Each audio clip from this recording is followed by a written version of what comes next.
Bonus. Trax.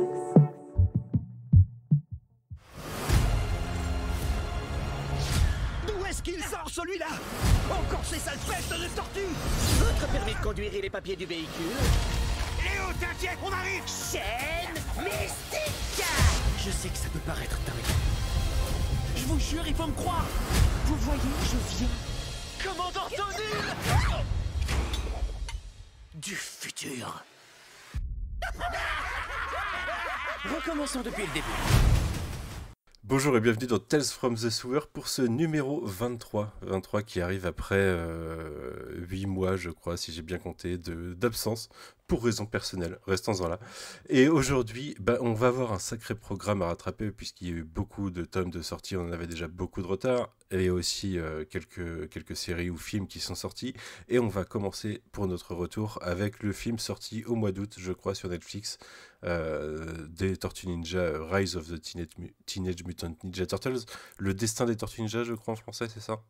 Exactement. Et pour en parler, eh bien, vous les avez entendus, j'ai mes deux acolytes de toujours, Roméo, salut. Salut. Et Fab, salut. Salut, comment ça va depuis le temps? Eh ben, ça va, écoute. On fait aller. Je reprends les podcasts progressivement, là j'ai beaucoup de choses à relancer. J'ai une demi-année de Marvel Studios à traiter, du coup, t'imagines bien que ça va prendre du temps. Mais vol positif, les gens qui vont écouter, pour eux, le numéro 25, t'as dit? Là, 23. pour aujourd'hui, c'est 23, là. Pour 23, ben, les gens, quand ils vont l'écouter, ils l'écouteront juste après le 22. Ils n'auront pas les 8 mois de retard. C'est vrai, c'est vrai. Mais bon, comme d'habitude, avant de rentrer dans le cœur du sujet, on va commencer par des news. Et aujourd'hui, Roméo nous a fait une petite sélection de news parce que forcément, il y a eu beaucoup de choses. Vous savez, à chaque fois, à chaque numéro, on a des figurines qui sont sorties. Donc là, vous imaginez qu'il y en a une avalanche. On va en traiter quelques-unes. Mais avant ça, on va parler comics avec un crossover entre Tortue Ninja et Street Fighter. Roméo, est-ce que on a plus d'infos sur le sujet, sur qui va l'écrire et de quoi ça parle à part de baston? Alors oui, on a quelques infos, donc ce sera une mini-série en 5 numéros je crois, qui va sortir à partir du mois de mai. Donc la série va être scénarisée par Paul Allor et illustrée par Ariel Medel au dessin et Sarah Mayer à la couleur. Donc Paul Allor, c'est quelqu'un qui a déjà officié sur les Tortues Ninja, il a fait plusieurs one-shots et des mini-séries, donc il connaît bien la licence. J'aime plutôt bien ce qu'il écrit. C'est pas quelqu'un au début que j'étais content de voir arriver sur la série parce que le seul truc pour lequel je le connaissais il a été éditeur d'une série Rex Zombie Killers que j'avais pris et c'était horrible. Mais non, plutôt content que lui écrive ça. Bon après moi ça ne m'intéresse pas. Je suis pas fan de Street Fighter, c'est pas du tout une licence qui m'attire. Donc voilà, ça va commencer à se bastonner, et puis après ça va être ami parce que ça va aller se battre contre Bison. Hein. C'est Bison tout, je et pense le pas. Foot Clan, un truc comme ça, probablement. Ouais, ça va J'ai être vraiment ça. hâte de voir Shredder avec la casquette de bison. Ça sera dans le 2 ça quand il y aura une fusion. On a déjà on a une ou deux planches où on voit notamment une tortue en train de se battre contre Guile Okay. sur un ring. Okay. Voilà. Très bien. Eh ben écoute, je jetterai un œil pour le fun, mais ouais, je suis pas sûr de suivre ça de façon assidue. À noter qu'on devrait avoir, on aura son lot de variantes, mais on devrait avoir notamment une variante du petit Frenchie Juniba. Il en a teasé une sur Twitter ces derniers jours, avec l'arc de cercle. Ouais, avec les patterns de commande. Voilà, un pattern du Hadouken. Donc il y a de fortes chances qu'on le voit sur une variante. Donc moi ça sera sûrement seulement ça qui m'intéressera. Ok. Bah tiens, en parlant de variante, je vais sauter quelques news et on y reviendra après pour parler de ce magnifique livre autour de Last Ronin qui va sortir, ce recueil de toutes les couvertures. Je suis à peu près sûr, on en parlait en off, qu'on avait pronostiqué ça quand on parlait de The Last Ronin. En effet, il y a eu des centaines de couvertures, donc petit recueil pour toutes les découvrir. Est-ce qu'ils sont toutes du coup ou pas? Alors très honnêtement, je sais pas comment ils vont faire ça, s'ils vont mettre toutes les variantes où il y a juste une petite couleur qui change. Ouais, ils ont raison, hein. De toute façon, c'est l'Astronine a super bien fonctionné, hein. On parle d'un best-seller du New York Times. J'avais regardé sur les singles en cumulé, je crois qu'on atteint le million. Donc c'est énorme. Oui, c'est vraiment énorme. Oui. Le hardcover aussi, hein, il s'est super bien vendu. En France aussi, hein, vu qu'il est. Ouais, c'est ce que j'allais dire. Même en France. Il est republié, pardon. Je crois qu'il arrive au mois d'avril, la nouvelle édition en français. Donc tant mieux. Bon, vous savez, vous avez eu notre avis sur les 5 numéros. On n'a pas pu faire de numéros sur la VF pour reprendre l'intégralité. Hein. Peut-être qu'on s'y remettra pour la seconde édition. Voilà, tant mieux que ça a fonctionné. Ouais. Et donc de toute façon c'est un univers qui continue vu qu'on a l'Astronin Lost Years qui est en cours, qui est le numéro 2 qui vient de sortir, je crois, ou qui va sortir. Je sais pas, j'ai que le 1 mais je suis pas allé depuis quelques semaines, donc c'est possible qu'il y ait le 2. Le 2 est sorti ce mois-ci, en février je crois. Ok, d'accord. Et on va avoir déjà un one shot pour cette seconde série qui s'appelle The Last Ronin Lost Day Special. Donc voilà, on va continuer d'explorer ça. Eastman, je crois, a annoncé qu'il y aurait sûrement un 2. Donc voilà, c'est un univers qui va se développer. Ok. C'est bien d'avoir un univers alternatif. Quoi qu'on en ait pensé, une nouvelle vision des tortues et de leur legacy. Bah, tant mieux si ça trouve son public. Il en faut pour tous les goûts. Puis ça peut ouvrir aussi la porte, tu vois, à des auteurs qui feront peut-être des petits arcs ou des petits runs comme ça, histoire de se faire la main sur un univers qui est pas l'ongoing principal ou un truc du genre, et qui parlera peut-être juste à des gens pour l'auteur sur peu de numéros ou quoi. Ça peut être cool. Et d'ailleurs, pour expérimenter un peu plus sur certains trucs aussi. Mais...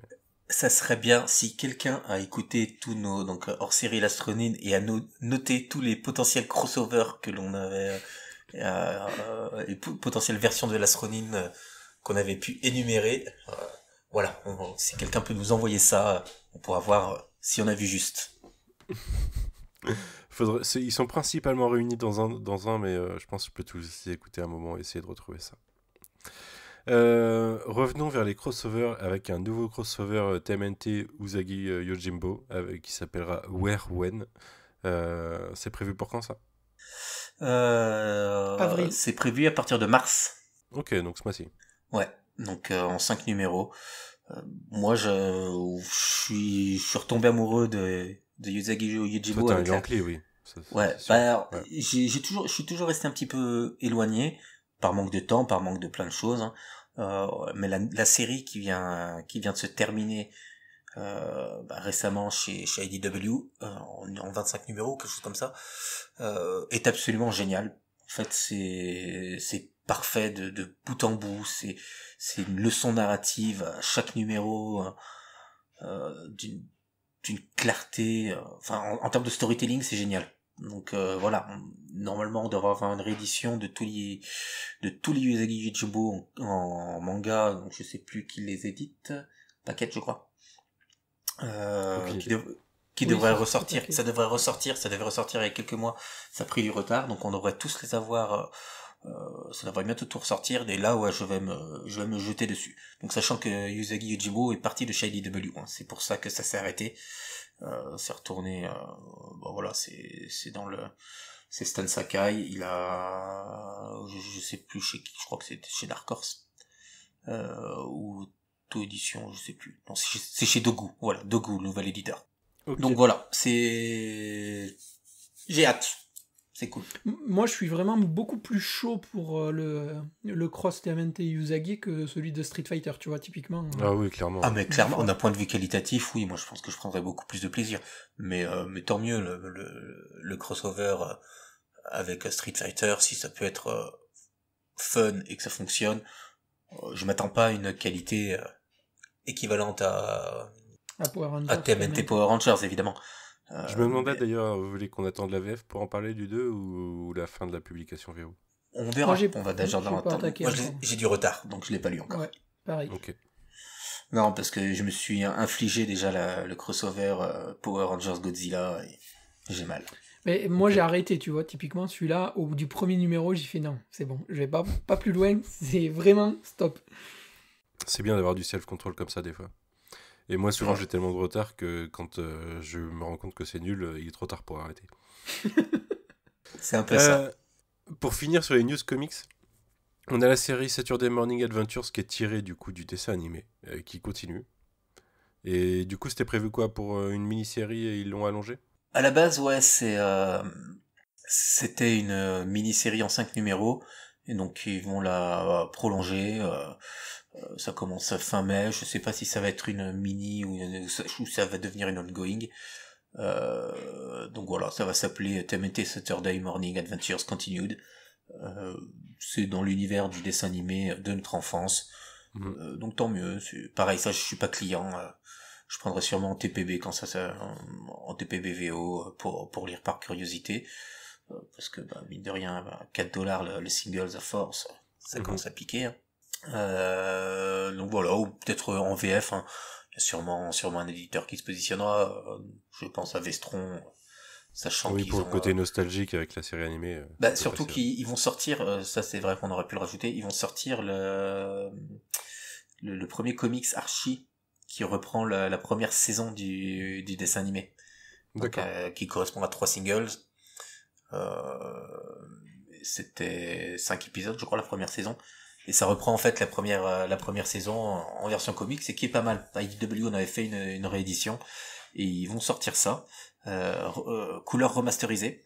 Donc ça peut être intéressant. Pareil, faut voir.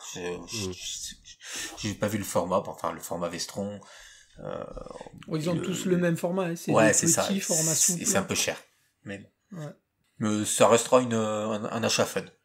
Après, ouais, c'est cher, voilà. Il y a l'avantage au moins, ça le propose au public français, une version. C'est cool, ouais, c'est cool qu'ils proposent ça. C'est bien. Et ça sera toujours mieux que Body Count. Probablement. J'ai toujours pas lu. Non, c'est toujours mieux que Body Count, t'inquiète pas. J'ai toujours pas lu Winter. Souls Winter. Ouais, voilà. Souls Winter, ouais. Il faudrait qu'on le fasse à un moment, il est sorti, je crois, fin juin l'année dernière. Moi, il faudra que je le relise parce que là, je l'ai oublié, je t'avoue. Bon, on passe aux news statut. Et jouets. Ouais, oui, voilà. Avec un beau jouet pour commencer, et on reparle de The Last Ronin avec une PCS du Last Ronin. On spoil toujours pas si jamais vous l'avez pas vu, on sait jamais. Enfin, lu. Sur une moto, et du coup, je l'ai regardé. Je regarde pas toujours les figurines avant, mais je l'ai regardée et elle est magnifique celle-ci. Je la trouve très intéressante.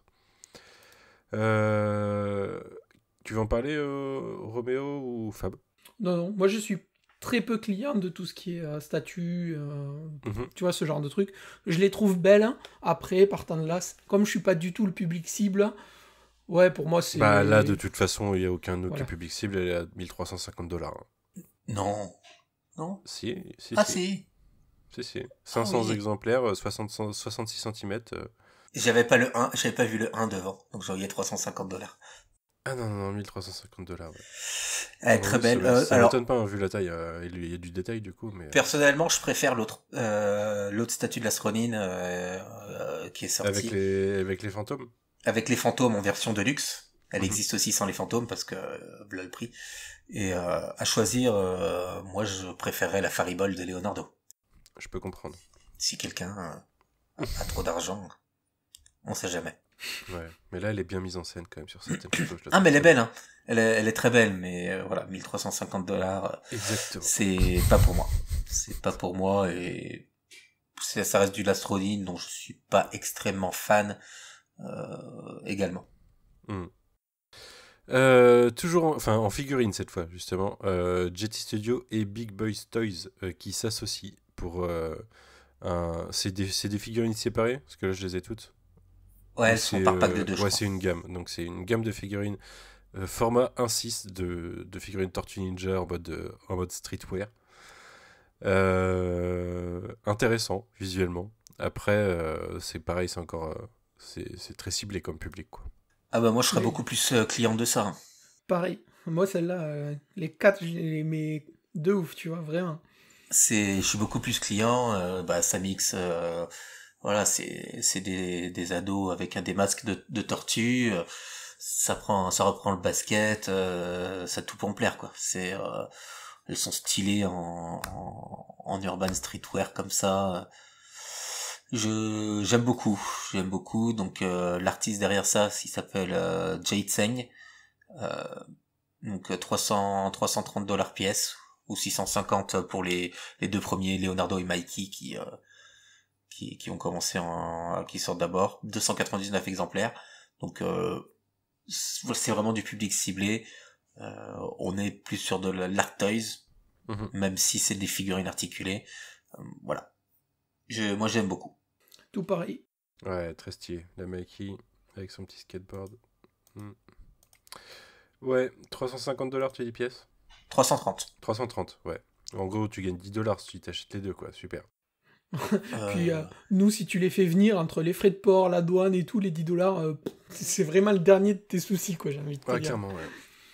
Il y a aucun revendeur qui les revend celle-là en France? Ouais, non, ça, je sais pas. Je les ai pas encore vus sur les sites revendeurs, mais je pense pas. Hein. C'est du ultra spécialisé. Ok.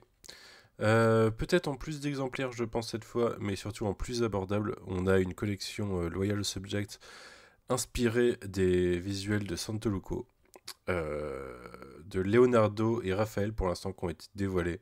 Alors moi je trouve que les figurines sont belles, mais ils les ont associées à des motos qui donnent un espèce jouet dégueulasse. Je ne comprends pas pourquoi ne pas enlever 10 ou 15$ du prix de ces 50$ pour les rendre plus abordables. Qui veut ces motos en fait? Les enfants. Ouais, enfin, les enfants, tu leur achètes pas des jouets. À 50$. Tu leur achètes des Playmates. Tu leur dis, tiens, t'as été puni, t'as le droit à une Playmate. En vrai, ça me fait penser au coffret. Moi, quand j'étais gamin, tu sais, des Power Rangers avec la tête qui se retournait là. Et sur la fin de vie de ces jouets, on avait un peu ça avec des motos aussi, où à aucun moment dans la série tu les voyais sur des motos, et là t'avais des motos un peu dans tous les sens, un peu toutes les formes, et t'avais l'impression que moi j'avais des figurines Jurassic Park avec un hélicoptère qui apparaît dans le film, tu vois, c'est pareil. Oui, voilà, ouais. Et du coup, tu sais, c'est genre, hop, on fait chiffrer le package en rajoutant un truc rien à voir. Ouais, mais je trouve ça un peu dommage, parce que clairement, en plus... prendre ces visuels là tu vas attaquer encore du collectionneur plus que du jouet, quoi, et du coup je trouve ça dommage de les associer à ce truc qui fait jouet bas de gamme pour moi. Ouais. Mais du coup tu vois, ça aurait été presque plus stylé que mettons il y a une moto un peu travaillée avec les JT Studio là, un peu streetwear et tout, où là tu peux caler une moto. Ouais, ça se marie au truc, alors que là vraiment un BMX. Un BMX ou un skate, ou tu vois un truc un peu street. Bah là il y a skate justement sur les GT Studios, mais ouais, là c'est dommage, quoi. 50$ pour avoir une moto qu'on sortira pas. Et puis générique à souhait, quoi, parce que vraiment la moto de Raph elle est rouge parce que Raph il a le bandeau rouge, la moto de Léo elle est bleue parce que Léo il a le bandeau bleu, quoi. Donc tu vois, niveau originalité, c'est les mêmes designs, c'est les mêmes trucs. Oui, tout bleu en plus, tout bleu, tout rouge. Mais ça fera des figues de Santoluco qui iront très bien avec les Power Rangers d'Edimeo. Donc c'est cool de voir des figurines tirées du comics. Moi j'attends toujours, je devrais en récupérer une Loyal Subject parce qu'ils ont sorti les packs avec le Best of Léo. Enfin, le best-of de chaque tortue. Donc j'attends toujours le mien pour voir ce que ça donne, ce que ça vaut. Ils sortent des packs assez intéressants. Ils vont sortir notamment aussi un Krang immense. Oui, je l'ai vu celui-là. Ouais. Qui sera plus grand que leur figurine. Donc c'est bien. Loyal Subject qui se place un peu moins cher que NECA et moins cher que Super 7 pour de la figurine un peu plus entrée de gamme, mais qui semble de meilleure qualité que NECA. C'est pas trop mal, ça permet de voir un peu. Ils ont fait des packs intéressants en plus, des packs plus ou moins collecteurs intéressants, notamment un Battle Damage avec les tortues en noir et blanc et quelques dégâts en rouge. Donc voilà, ça bouge, ça fait bouger un peu le milieu. J'ai hâte celle-là de la voir, avec sûrement un petit repaint pour donner un peu plus de profondeur aux tortues et aux muscles. Donc ouais, ça devrait valoir le coup de passer un petit coup de repaint dessus. Oui. Pour finir sur les gammes de figurines et jouets, Diamond Sex Toys nous annonce un nouveau pack, ça faisait longtemps, de Minimates Tortue Ninja. Alors moi, faut que je vous avoue que les Minimates, j'ai trouvé ça toujours dégueulasse, quels que soient les Minimates. Là, je trouve que sur les Tortues Ninja, c'est particulièrement moche, sur le pauvre Leonardo qu'on voit dans ses visuels. Donatello. Et je trouve que le pack est plus beau fermé, donc... je ne sais pas à qui c'est destiné. T'achètes la boîte en carton et tu revends que les figurines. Oui. En fait, moi, en voyant ça, j'ai découvert que les Minimates existaient toujours. Donc les Minimates, ça ressemble à des Lego, mais moches. Mais très moche, ouais. Les figurines, enfin, c'est des tout petites figurines un peu articulées. À une époque, il y en avait vraiment plein. Moi, je voyais toutes les licences et j'avais l'impression que ça a un peu disparu. Donc peut-être que c'est moi qui ai un peu coupé tout ce qui est recherche. Moi, j'en ai un de Walking Dead qui vient de la San Diego Comic Con, je crois, mais voilà, c'est pour le délire San Diego Comic Con Walking Dead. Mais genre, on avait même des Minimates Valiant. Donc, si on voulait du brodeur Valiant, fallait s'orienter sur du Minimates. Ça monte le niveau, quoi. Donc là, on a un pack avec Bebop, Shredder, Clan, April et Don. Ouais. Donc en gros, on en met 5. Mais la tête de Don, je m'en suis pas remis encore. Enfin, Mais le pack est beau, c'est le blimp. Ouais, alors après, je sais pas si on en a de Mikey, Raph et compagnie comme ça, mais là, c'est juste le visuel tortue en Minimates, la tête. C'est tête de débile, quoi, c'est n'importe quoi. Bon, il y a des chances qu'on ait d'autres packs avec les autres tortues, puis les autres personnages. C'est encore Shredder, Bebop, ça me va, tu vois. Mais... après, voilà, c'est un pack qui est limité à 1987 exemplaires et qui est accessible. Il est à 35-40 $. Oui. Donc, c'est du petit goodies pas cher. C'est quand même pour te rappeler à chaque fois que tu croises la tête de Leonardo à Minimate que t'as payé ça 40 balles. Tu pleures. Donatello, là. C'est Donatello. Donatello. Non, mais ça dénie, c'est un déni, tu sais. Mais en vrai, on dirait, tu sais, les tout premiers faux Lego que tu pouvais choper sur AliExpress, Wish et compagnie, c'est un peu pareil, c'est dégueulasse à souhait. Il y a l'idée, hein, mais c'est tout. J'adore la forme de la silhouette d'April sur le gros truc carré jaune. Ils ont dessiné la silhouette d'April. Mais le pire, c'est pour que tu la reconnaisses, tu sais, parce que sinon, quand tu l'as en main, tu sais pas que c'est April. Le pire, c'est que les méga blocks du début des années 2000 sont peut-être mieux. Ouais, je pense que le seul truc plus moche que ça, c'est les faux Lego Stargate que j'ai acheté à une Comic Con à un moment, et dont les figurines sont assez immondes. Mais là, c'est fait exprès, c'est ça qui est dommage. Bon, passons. On arrive à notre dernière news et on va parler ciné, on va parler film d'animation aussi, puisqu'on va parler de Mutant Mayhem, le film de Seth Rogen qui arrive à l'été, je crois. J'ai plus la date. Ouais. Mais rappelez-vous, sur le dernier épisode, on vous annonçait la date de sortie du film. Et aujourd'hui, on vous annonce la date de sortie du trailer. C'est quand même extraordinaire, il s'était rien passé depuis. Il s'est rien passé entre-temps, ouais. On a eu l'annonce et la bande-annonce. C'est parfait. Alors, il s'est passé quand même quelques petites choses, hein. Parce qu'il y a eu des leaks de figurines, Playmates, il y a eu des leaks de packaging de chips, je crois. Et Paramount, donc qui appartient Nickelodeon Paramount, ont fait la chasse à ces leaks et à ceux qui les partageaient. Donc ça gueulait pas mal dans la communauté des fans, dans la communauté des influenceurs, parce que eux ils voulaient donner des informations, sauf que on parle d'un projet à des millions de dollars qui a un plan de com, et que eux ça les faisait chier de voir ces leaks. Donc ils essayaient de bloquer tout ça, et ça a un peu gueulé dans les communautés. Je comprends les deux points de vue. C'est pas eux qui sont à l'origine des leaks, ils font que les partager. Par contre, ça reste des images sur lesquelles ils n'ont pas les droits, et donc les personnes qui sont détenteurs des droits, évidemment, ont le droit de qu'elles ne soient pas partagées, et de pas se faire casser un plan de com de plusieurs millions de dollars sur un projet qui en a, voilà. Donc voilà, au Kids Choice Award de le week-end dernier, on a eu Seth Rogen sur scène, qui était là avec les voix des quatre tortues, et ils ont annoncé le casting, qui est un casting de folie.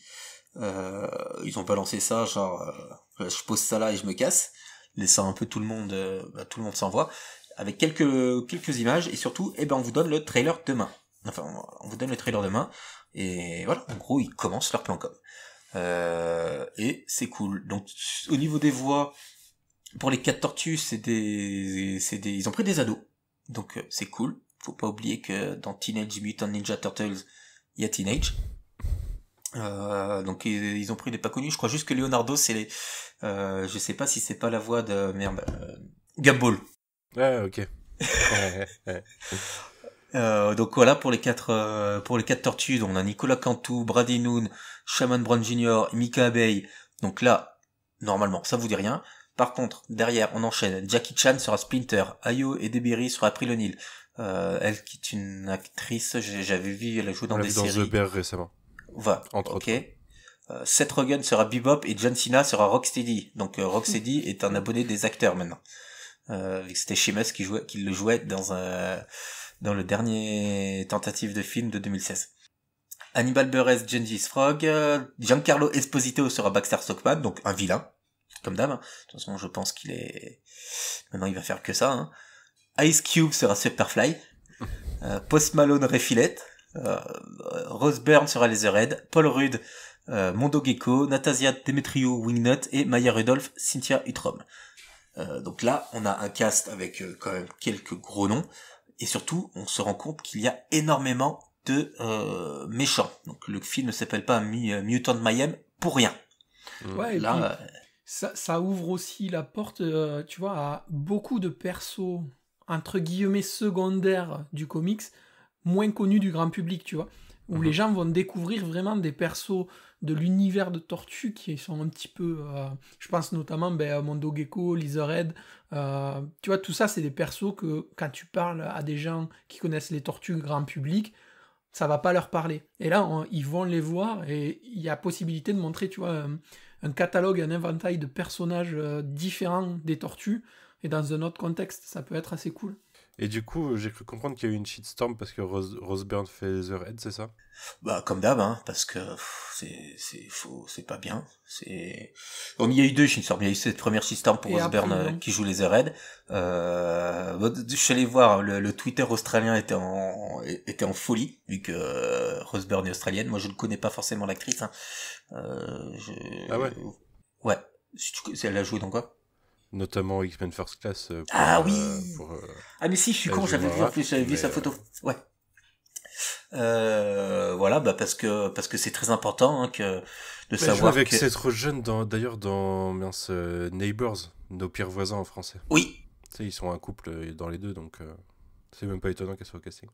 Non mais en plus, tu vois, ça fait tout un fouet là, comme quoi, oui, c'est une femme qui va doubler, machin. Alors déjà, c'est un mutant, d'un, et de deux, les gars, il faut un peu se détendre. La voix de Sangoku, c'est une femme. Vous avez grandi avec ça. Donc, on sait pas, parce qu'on sait pas si Leatherhead sera un ado, donc aura une voix fluide, donc a besoin d'être joué par une femme. Et au pire, est-ce que c'est important de savoir que Leatherhead a des couilles ? Est-ce qu'il joue avec ses couilles ? Mais c'est pareil pour Wingnut, c'est une femme c'est Natasha Demetrio qui joue dans What We Do in the Shadows, qui joue Wingnut. Wingnut, c'est un mec d'habitude. Et là, il n'y a pas eu de shitstorm. Mais parce que les gens, ils savent pas qui c'est Wingnut. C'est ça. C'est tout. Mais franchement, il faut pas chercher plus loin. Ouais, probablement. Ouais. Eh ben, écoute. Donc, la seconde, c'est April, non ? T'as pas entendu ? Bien. C'est ça ? Bah oui. Ah bah évidemment. Incroyable. Parce que bon, c'est pas comme... Ils ont vu que du coup, les acteurs qui jouent les tortues sont pas verts. Mais surtout que c'est... enfin, là, c'est là où c'est le plus... C'est totalement débile et incohérent. Mais c'était pas comme ça à l'origine. Alors déjà, j'ai envie de vous dire si. C'est comme ça que Kevin Eastman l'avait imaginé et dessiné, et les premiers dessins d'April O'Neil. On en a parlé déjà. Elle est afro-américaine, elle est cheveux crépus parce que c'était sa copine de l'époque, inspirée de ça. Oui, mais après O'Neil, c'est pas un nom pour des afro-américains. Bah alors moi j'ai envie de dire le chat qui rigole. Puis qu'est-ce qu'on s'en fout pour la série animée de 2012. C'était déjà un concept, enfin ils avaient envisagé de le faire, ils l'avaient pas fait pour diverses raisons, parce que c'était pas important qu'elle soit caucasienne ou afro-américaine. Ils l'ont fait pour la série Rise et ça avait pris un shitstorm, et voilà. Mais on s'en fout en fait, elle est pas définie par ses origines, donc non mais et puis les gens ils ont qu'à regarder Splinter. Moi je le trouve génial, Splinter. Il est incroyable. donc voilà. Maintenant qu'on a parlé du cast, on va parler de la bande-annonce. Ouais. Bah, c'est beau déjà. Bah là directement, enfin, je veux dire, c'est que je comprends maintenant en quoi ils voulaient contrôler leur com et éviter que qu'on découvre les tortues et tout cet univers par des figurines, parce qu'on a une direction artistique qui est très marquée. Il y a une inspiration Into the Spider-Verse à mort. Totalement. Puis voilà, on fait de l'animation, voilà, qui a du caractère, avec une direction artistique qui a du caractère. Et bah là, ça va pas plaire à certains.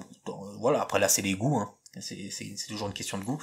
Moi la direction artistique, je la trouve folle.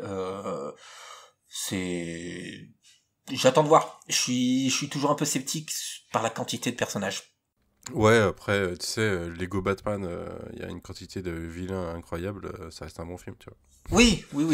Mais là, ils le vendent quand même beaucoup avec tous ces personnages. Ça s'appelle Mutant Mayhem. Après, à voir, hein. De toute façon, je pense...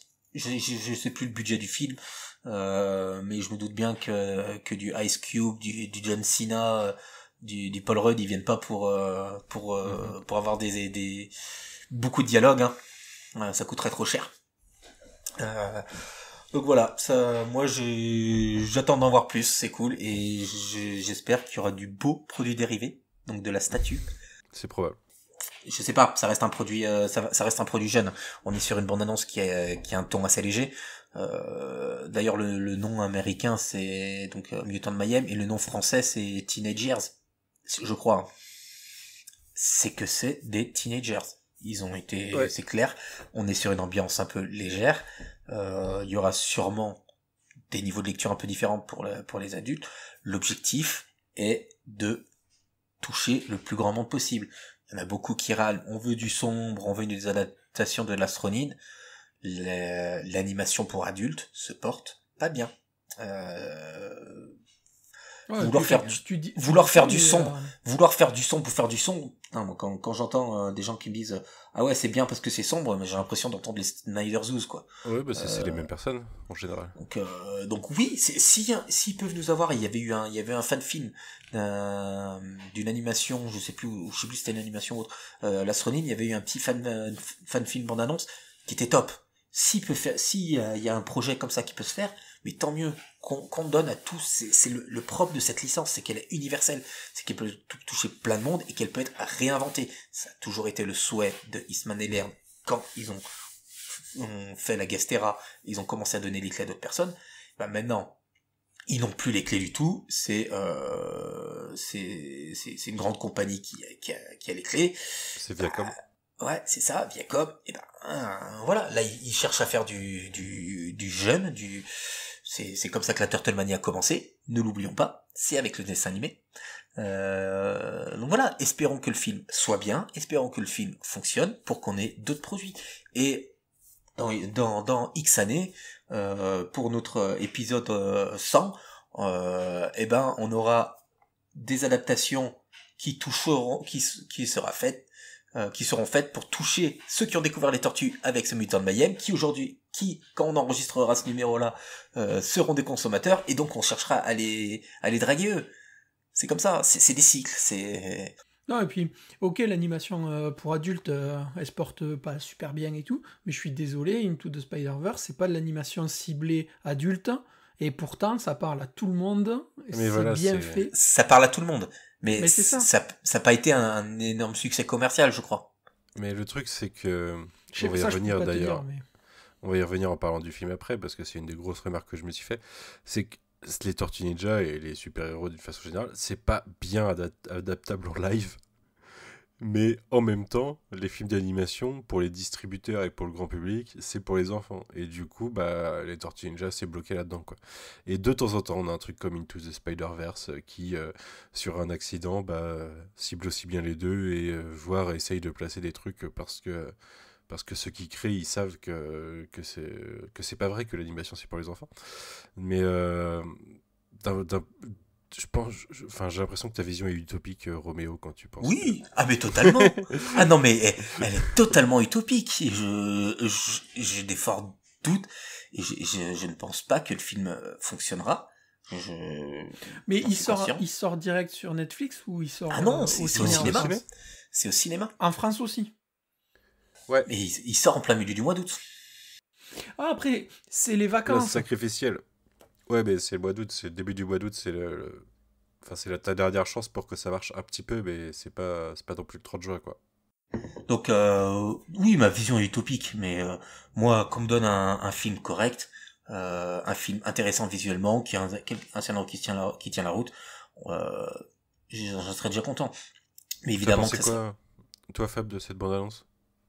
Moi, j'étais super content, justement, de voir un truc différent de ce qu'on a l'habitude de voir, tu vois, qui tranche vraiment avec les DA qu'on a déjà eu par le passé, que ce soit avec Rise ou avec celui de 2012.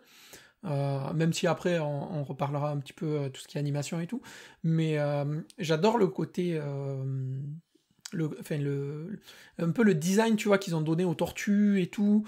Y a pas beaucoup dans la bande-annonce, mais les plans qu'il y a, ils sont assez ouf. Vraiment. C'est le plan sur quand ça s'ouvre sur la ville, là. Mais moi, ça m'a rendu ma boule complètement. Avec la musique, quoi. Ouais. La musique. Chill. Des frissons, quoi. Il y a quoi. juste, vraiment, tu vois, il y a ce qu'il faut pour te faire comprendre en pas longtemps que, ouais, ça va être un film qui parle d'ado, en fait. Donc, tu sais que les aventures qu'il va y avoir vont pas avoir forcément, tu vois, Enfin, après, ça, c'est moi qui extrapole peut-être, mais je me dis qu'avec ce qu'on a vu, on va pas partir dans des enjeux, tu vois, très importants et tout, parce qu'on reste sur des ados. Et moi, je suis content de voir ça, d'avoir un truc peut-être un peu plus léger, mais qui va aussi juste te dire, ouais, je vais voir un film cool des tortues, quoi. Et en vrai... c'est un petit film de coming of age, comme on dit, c'est pour les tortues, avec des vilains de peut-être plus seconde zone, comme tu le disais tout à l'heure, mais qui justement seront plus adaptés à ce niveau-là, quoi. Et puis, je pense qu'ils se grillent pas les cartouches aussi, dans le sens où si celui-là il marche, derrière on a quand même des gros persos avec lesquels on peut jouer, et s'il marche pas, on sait pas cramer les gros persos non plus, et tu vois, ça peut être pour un autre projet ou un truc du genre. Mais je suis chaud là, vraiment. Bah pareil. Et pour reparler d'animation, entre guillemets, pour adultes, parce que suite à Spider-Verse, je pensais notamment aussi le Intergalactique de Kid Cudi. Pas vu, mais ouais. Pas non plus. Okay. Regardez. Non, ça m'a fait aussi penser un petit peu à Arcane dans l'animation peinte. Ouais. Des choses comme ça, ce nouveau genre d'animation que beaucoup de séries commencent à adopter. Écoutez, on a passé 40 minutes sur cette intro et ces news. Et on n'a pas parlé de NECA. On n'a pas parlé de NECA. Ça, c'est grave. Il y en a eu. Parce que... Il y en a eu. Oui, j'imagine. Notamment un pack du portail interdimensionnel de Don. De quelle série? AEW? Stylé. Série animée. Ah, série animée, d'accord, ok. Écoutez, passons, on reste sur l'animation du coup, mais on passe à notre sujet principal, le film Rise of the Teenage Mutant Ninja Turtles, ou Le Destin des Tortues Ninja en français. Je trouve ça toujours un petit peu bizarre, mais pourquoi pas. Sorti en août dernier sur Netflix. Est-ce que tu peux nous parler un petit peu de ce film qui vient du coup après la série, que moi je n'ai pas vu, mais vous m'aviez dit que c'était pas grave, et c'était pas grave. Alors, moi je vais vous dire, je n'ai pas vu la série entièrement non plus, j'ai vu quelques épisodes. Donc c'est que ça fonctionne très bien comme ça. C'est un film de Andy Suriano et Antward qui a été annoncé en 2019 pour je crois que c'était pas avec un nouveau deal avec Netflix. C'est ce qui devait sortir notamment en 2021. Le film a été retardé pour sortir en 2022. Donc Andy Soriano et Antward étaient déjà derrière la série Rise of the TMNT, qui avait fait couler beaucoup d'encre parce que c'était ses designs, pour sa réécriture, et parce que après il est afro-américaine, et que c'est pas bien. Mais personne râle après Splinter qui ressemble à un cochon d'Inde. Moi je trouve ça vraiment... Oui, mais c'est Eric Bauza qui fait sa voix, donc tout va bien quand c'est Eric Bauza. Donc voilà, parce qu'on est vraiment sur une réécriture avec l'ordre établi notamment des tortues qui est différent, vu que le leader c'est Raphaël. On est sur des tortues différentes, et surtout on avait une intégration d'un côté mystique des tortues qui obtiennent des pouvoirs et qui ont des pouvoirs, avec aussi un Donatello qui est très axé sur la tech, et qui a une carapace armure. Donc voilà, donc le film est sorti au mois d'août 2022, il y a eu des reviews pas trop mal, donc ça on reviendra, on va donner notre avis, avec un cast assez intéressant, Ben Schwartz, Omar Miller, Brandon Michael Smith, George Brückner, Kat Graham, donc Eric Bauza qui joue Splinter. Eric Bauza c'est Bugs Bunny, pour ceux qui veulent... D'accord. C'est vraiment un des plus grands acteurs, doubleurs dans l'animation aux États-Unis. Attention, tu vas te faire taper. Pourquoi ? Par rapport aux gens qui... Tu sais pas ce truc des acteurs de doublage qui détestent qu'on dise doubleur et qui vont t'expliquer que doubleur, c'est un entreprise de doublage. C'est un acteur principalement connu dans l'animation. Donc, j'ai pas de soucis. Voilà. Et on a aussi Ale Joel Osment qui joue Casey Jones. Donc pour ceux qui... Il voyait des gens qui sont morts jadis. Voilà. Sauf qu'aujourd'hui, c'est sa carrière qui est morte. C'est ça. Et dans les acteurs... Il voit sa carrière. Et dans les autres acteurs, on a notamment Ben Schwartz, qui joue Leonardo. Et Ben Schwartz, pour ceux qui connaissent Parks and Rec, c'est Jean Ralphio. Et oui. Il joue aussi dans Space Force, si vous avez... Ouais, mais Space Force, j'ai pas été fan. J'ai beaucoup aimé, mais bon, c'est annulé, donc peu importe. Mais oui, en effet, c'est Jean Ralphio et c'est un très grand acteur. C'est un très bon acteur. C'est lui qui joue Sonic aussi, qui a joué Sonic dans les deux films récemment sortis, ces dernières années, 2022 et 2020, je pense. Et c'est cool, Sonic, en vrai. C'est pas nul. C'est pas comme le jeu. En VO, en tout cas, principalement grâce à Ben Schwartz, je pense, mais c'était pas nul. Ok, et écoutez, parlons de ce film. Toi, t'avais vu la série, Fab, ou pas, du coup ? J'ai regardé pas mal, ouais. J'étais assez avancé, j'ai pas eu le temps de la finir. Okay. Du coup, il y a quelques petits trucs qui m'ont peut-être moins gêné. Tu vois, genre l'armure de Dawn et tout ça. Mais globalement, comme vous, tu peux voir le film sans avoir fini la série, en ayant vu juste quelques épisodes par-ci, par-là. Moi, j'en ai rien vu du tout, donc je peux même confirmer. Si t'as vu peu les premiers épisodes, quand les tortues récupèrent en fait toute la partie mystique avec leurs pouvoirs et tout, ça te fait un lien, tu vois, où t'apprécies un peu plus, dans le sens où tu peux comprendre l'évolution et tout.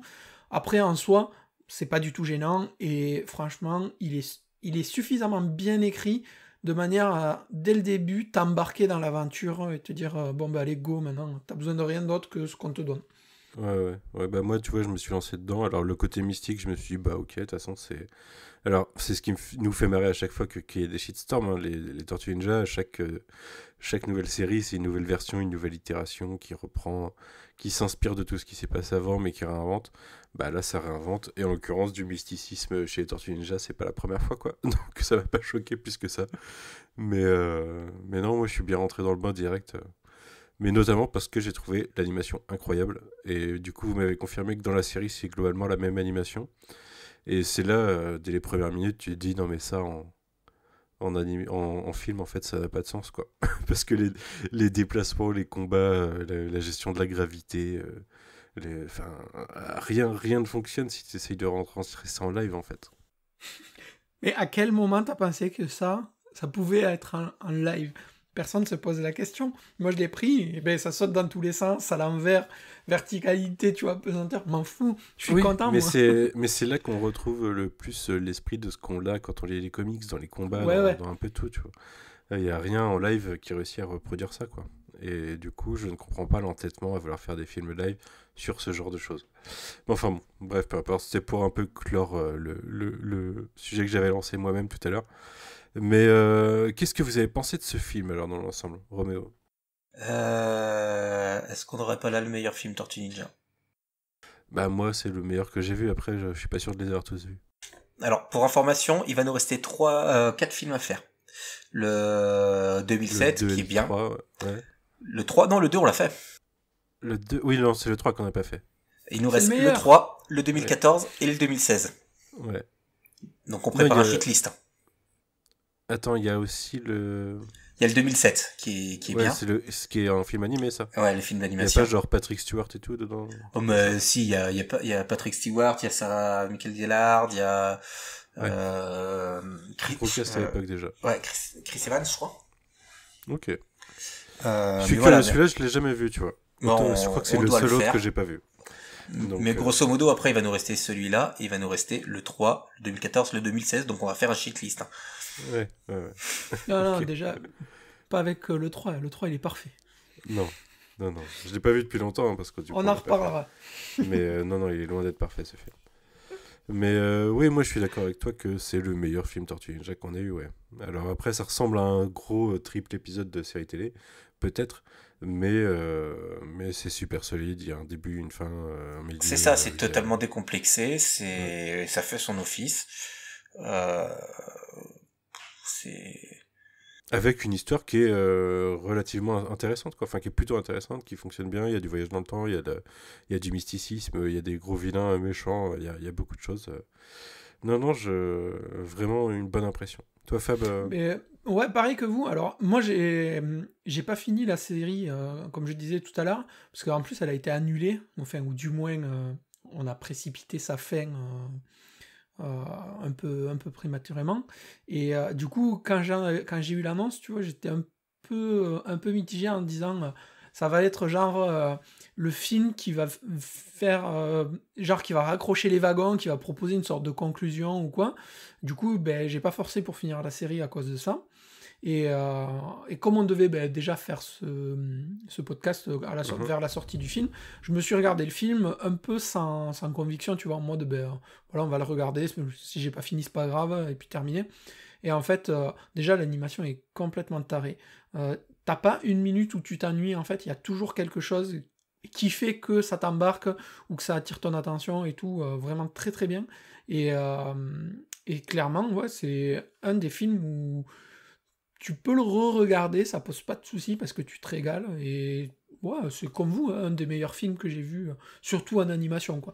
Après, j'ai quand même, tu vois, la série de 2012, pour moi, j'ai un affect un peu plus important, mais celui-là, en pur film d'animation, ouais, je le mets genre top 1, easy. Alors parlons un peu de ce que ça raconte, puisque j'ai teasé du voyage dans le temps et tout, et je sais que ça vous intrigue de savoir ce que je pensais du voyage dans le temps dans ce film. On attend que ça. Spoiler alert, c'était bien.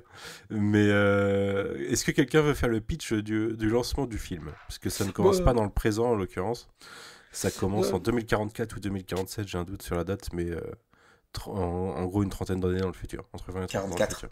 44, ouais. Avec une terre qui a été détruite.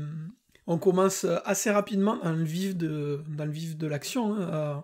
On a nos tortues qui sont en train de se fighter avec des espèces de robots un peu futuristes où tu comprends pas vraiment ce qui t'arrive en fait quand t'arrives là-dedans. Ça tire dans tous les sens. Nos tortues, elles sont pas toutes là. Oui, non mais déjà, on a 2 tortues, si je me souviens bien, et un perso masqué que très vite on reconnaît en tant que Kazé. C'est ça le truc que moi j'ai trouvé un peu bizarre, mais on y reviendra tout à l'heure. Donc on a nos tortues qui ont leur pouvoir, qui se battent contre ces robots, et qui en gros sont au point final de l'extermination de la planète et tout ce qui s'ensuit. Et il leur reste en gros une seule solution, c'est Mikey, genre Gandalf cross, je sais C'est pas la sorcière rouge, moi. Pour moi, c'est la sorcière rouge. Hein. C'est Gandalf cross la sorcière rouge, tu vois. Et il renvoie, en se sacrifiant, Kazé dans le passé, du coup dans notre présent, pour éviter justement tout ce qui a amené à cette guerre et à cette fin du monde imminente. Donc c'est Terminator, le plot de départ. Exactement. Mais c'est littéralement ça. Hein. C'est, Oui, non mais... Bah, c'est que le Terminator... C'est la rébellion, ouais. Ou la résistance, je sais plus d'ailleurs. Mais... Ouais, peu importe, c'est l'idée, quoi. Mais oui, c'est totalement ça. Mais pourquoi pas en même temps, les Tortues Ninja, c'est une longue histoire d'inspiration très évidente de la pop culture. Hein, c'est le principe de départ, c'est une parodie. Donc pourquoi pas aller là-dessus. Moi, j'étais étonné au début du Mikey sorcière rouge. Je me suis dit, ok... qui a la gueule de Yoda assez poussé, qui a un peu la gueule de Yoda. Mais très stylé dès le début. En plus, il se sacrifie, très cool. On a 2 personnages qui se sacrifient dans ce film, quand même. pour être vivant quand même derrière. Et du coup derrière, bah, il repart dans le passé. Moi je veux une statue, faut que je la fasse, faut que je sais pas comment, mais de ce Old Man Léo. Il est juste trop bien. Donc on a donc Mikey en Yoda sorcière rouge, qui fait un clin d'œil magistral. Genre c'est bon, je s'occupe de tout.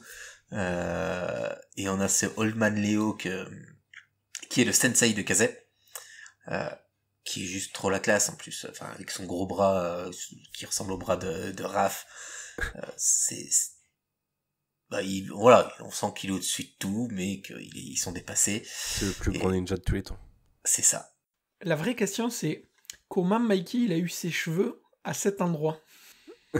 par le pouvoir de la volonté. Ouais. C'est un sorcier. Ça s'appelle une barbe. Ouais. Non, mais ouais, déjà, en vrai, l'intro, quand elle arrive, t'es là, et puis t'as pas le temps de tergiverser. Ça te met tout de suite dans l'ambiance. Ouais, c'est ça, c'est à 10 000 à l'heure, et puis quand Kazé il part, et qu'il est renvoyé, en fait, du coup, dans le passé, mais du coup, dans le présent, t'es là et tu fais « Quoi ? Qu'est-ce que je viens de voir, là ? Qu'est-ce qui s'est passé ?» Le temps que tu comprennes, en fait, tu le vis comme lui, un peu. Toi, t'as pas trop compris le pitch, tu vois, de pourquoi ça en est là, qu'est-ce qu'il fait et tout. Direct, et ben voilà, il s'est passé ça, maintenant go et on avance. Bon, et on se fait pas chier avec une origin story parce qu'on la connaît, parce que le film est fait aussi à la base pour ceux qui ont aimé l'univers Rise, et pas que, justement, c'est pour ça qu'on est là. Voilà, on est tout de suite dans l'ambiance et avec la recherche d'un MacGuffin là, trouver une clé. Une clé mystique qui ressemble à une bonbonne de housse, un petit peu quand même, dans la forme. Ouais. Mais je sais pas si c'est fait exprès en tant que référence, moi je trouvais que ça ressemblait un petit peu à ça. Du coup, dans le présent, on découvre les tortues et à quoi elles ressemblent. Alors je sais pas, du coup ça se passe plusieurs années après, ou ça se passe dans la continuité directe de la série télé. Ah bah vous savez pas, vous avez pas fini. C'est pas du tout. Je pense pas que ce soit important. Donc là, on découvre les tortues qui sont en train de déconner avec des pizzas. Et c'est le hardcore de haute pile de pizza à monter en haut du pont de Manhattan, non? C'est ça, ouais. C'est celui de Brooklyn, il me semble. Mais bon, enfin, ça change rien en soi. En gros, ils se font des concours pour savoir qui va porter la plus grosse d'une tour à l'autre en passant par les câbles. Et évidemment, ça charrie, ça chambre, toujours pareil. Là où c'est là pour placer l'ambiance, quoi. Ouais, c'est ça, on retombe sur un ton très léger. On retombe sur un ton léger où on nous parle tout de suite de pouvoir mystique. Donc on nous l'introduit tout de suite, si on n'a pas vu la série, pour dire ce qu'il en est dans cet univers-là. Et on voit tout de suite une constante dans les films Tortues et dans l'univers Tortue, qui a un manque de cohésion et que c'est ce qui va leur jouer des tours par la suite. On a aussi rapidement, sur le même principe que tout ce qui est présentation des arts mystiques et tout, la hiérarchie des tortues qui est posée en l'espace de 3 boîtes à pizza là. Et tu vois, c'est ultra bien fait parce que t'as pas besoin d'explication, t'as pas besoin d'origine story, de pourquoi, comment. En 3 échanges, tu vois un petit peu qui est le chef, du coup, là, sur cette itération, c'est Raph qui est à la tête de tout le monde, parce que plus fort caractère, on est vraiment sur des tortues plus ados, du coup, c'est vraiment celui qui gueule le plus fort qui est un peu le chef. Du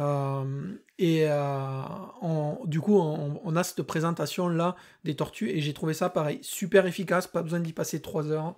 Et vraiment très très cool. Oui, et puis ça te pose les conflits qu'il va y avoir sur l'ensemble du film avec cette histoire que Raph il veut trop être un héros et que Léo il veut pas être prêt parce qu'il a pas encore la carrure, des choses comme ça. Ouais, ça pose bien les trucs. Après, ça m'a un peu. J'ai bien aimé cette version de Raph qui est pas juste une brute épaisse, qui est juste là bloquée dans son idée d'être un héros, justement. Mais c'est assez cool parce que il est. Enfin, il y a cette espèce de réécriture en fait du perso où on le voit qu'il y a des envies, tu vois, différentes de ce que tu connais. Et en plus, ça va avec le design des persos, tu vois, où vraiment il est présenté comme la grosse tortue de combat, vraiment caisse et tout, où tu te dis, ça va être le gros bourrin. On va pas se mentir, ça reste le gros bourrin quand même, hein, mais il a des objectifs et des envies qui sortent un petit peu des carcans habituels de Raph qu'on connaît, quoi.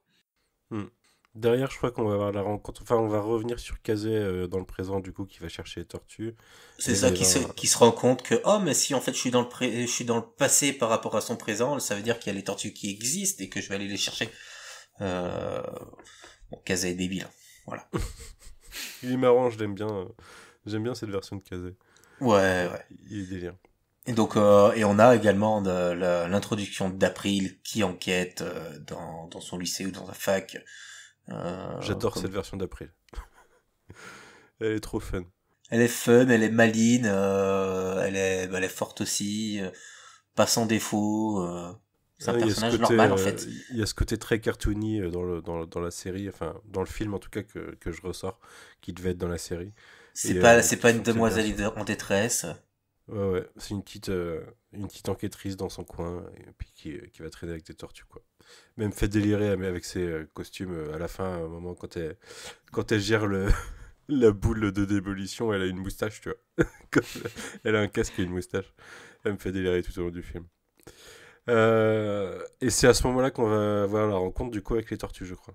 Oui, parce qu'en fait on a les tortues d'abord qui vont dans un qui récupèrent dans un casse, enfin qui partent ouais, qui font les vigilantes. Voilà, qui font leur boulot, quoi. Il faut bien qu'elles servent à quelque chose. Pour empêcher un casse et qui découvrent qu'ils ont volé un objet, et leur manque de cohésion fait qu'ils perdent l'objet, et c'est le Foot Clan. Et là, voilà, la fameuse clé. Eux ne savent pas encore ce que c'est. Et donc le Foot Clan qui s'en empare. Et donc par la suite, on a cette scène d'April, de Kazé qui va voir April. Parce qu'il reconnaît sur la photo que Léo lui a donné le nom de l'université, je crois. Et donc elle emmène... Général April, je crois. Ouais. Du coup, elle est générale dans le futur. Commandant ? Oui, Commandant, général. peut-être, ouais. Non, je crois que c'est général, elle qui a dit. Je sais plus, mais peu enfin importe. Bref, c'est un haut gradé de la résistance. Mais elle en est pas là encore. C'est Sarah Connor. Et du coup, tu vois, sur le casse où les tortues font le vigilante, j'ai trouvé les deux ennemis là, mais vraiment trop ouf et trop marrant en fait les deux. Oui, le duo fonctionne ils sont là bien. Ils sont là plus longtemps dans le film, on les revoit en tant que sbires de bas étage un peu nulos, quoi. Mais oui, ils sont très bien faits, ouais. Je l'aime beaucoup. Ils ont intégré des personnages intéressants, Rise, depuis que j'ai vu. Donc c'est pas que une réécriture des tortues, ils ont créé des personnages, et là justement ils en placent deux, c'était cool. Bah déjà, du coup, j'ai découvert qu'en 2 saisons, il n'y avait pas de Kazé, puisqu'on le découvre dans le futur, quoi. Alors. Mais du coup, spoiler alert, peut-être sur la fin, il y avait... Sur la fin, moi j'ai vu la fin, parce que j'ai vu des vidéos d'animation, et c'était ouf. J'ai trouvé l'animation tellement folle qu'il fallait que je vois ça. Et notamment une scène, donc on a un personnage, je sais pas si c'est pas un membre du Foot Clan, et elle devait être nommée depuis le début, et je crois qu'elle s'appelle Cassandra, et sur une scène, une scène où on la voit, elle fait, mais tout le monde m'appelle Kazé.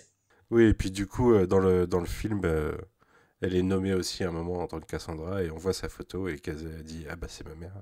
Donc ça confirme le truc. Mais je me demandais si ce personnage était vraiment apparu avant, si on l'avait déjà vu, quoi. Ouais. Ok. Je connais pas toute sa story, mais on le voit, et notamment dans une scène où elle s'appelle Cassandra, et elle dit mais tout le monde m'appelle Kazet. Ok. Quelque chose comme ça. Et ben j'ai trouvé ça sympa en tout cas. Ouais. Donc on a les tortues qui interrogent le Kazet, le Kazet du départ, pour savoir qu'est-ce qu'il fait et pourquoi ils ont une photo de lui. Il a une photo de lui, des tortues. Et c'est là qu'on a où il explique l'histoire, et il dit le mot magique, Krang, et c'est bon, Splinter, je me souviens d'une légende, cet homme dit vrai. Là, on est clairement dans la facilité la plus totale pour te faire passer quelque chose et ne pas avoir t'expliquer. C'est le fameux ta gueule, c'est magique. Ta gueule, c'est une légende là pour le coup. Ouais. Donc, en soi, c'est bien, ça nous évite des longueurs. Voilà, faut pas chercher plus loin. Et on notera, d'ailleurs, pour dire qu'il n'y a pas trop de longueur, l'action se déroule en fait quasiment en temps réel. Mais c'est dans la même nuit en fait tout. C'est ça, c'est même quasiment sur 1 heure, hein, un peu plus d'1 heure où tout se passe. Donc il y a pas le temps de tergiverser, de poser des choses ou qu'est-ce qui se passe trop en off. On a quelques des déplacements, des choses comme ça, mais on n'a pas de longueur dans le temps et de pause. Donc ça permet d'avoir un rythme assez intéressant et de se permettre du voilà, c'est une légende, on va pas chercher plus loin, on va pas vous expliquer pendant des heures, ça existe, oui, il faut aller se battre. On notera dans cette scène que a priori Splinter a déjà mangé du rat, puisqu'il considère qu'ils sont délicieux et qu'il s'offusque même plus loin dans le film quand Kazet trouve que la pizza c'est meilleur que le rat. Je trouve ça particulier de s'offusquer du fait que une autre espèce est meilleure à manger que nous, mais bon, pourquoi pas.